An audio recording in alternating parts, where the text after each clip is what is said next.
1 دقیقه ثابت میکنم چرا شیعه هستم. هر کسی هم جواب داد سنی میشم. با قرآن هم ثابت کنم، با حدیث ثابت نمیکنم تا بگید حدیث معتبر یا ضعیف. 1 دقیقه حاضرید؟ گفتن باشه. گفتم ببینید سایتو، بسمه تعالی تا پیغمبر بود شیعه و سنی نبود. ولقد کان لکم فی رسول الله الگوی همه خود پیغمبر. بعد از فوت پیغمبر مسلمان ها 2 فرقه شدن. ما فقهمون از اهل بیت گرفتیم، دیگران فقهشون از 4 تا عالم دیگه گرفتن، ابو حنیفه و مالکی و شافعی و حنبلی.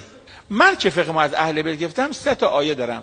قرآن راجع به اهل بیت میگه یطهرکم، هیچ که نگفته یطهرکم مال ابو حنیفه یا شافعی یا مالکی یا حنبلی، نه شیعه گفتن سنی.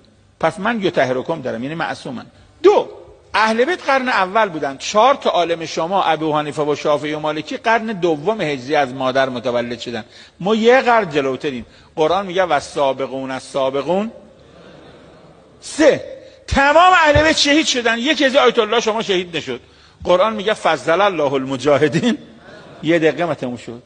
اگر 1 آیه خوندید به چه دلیل دنبال ابو حنیفه و مالکی رفتید، من سنی میشم.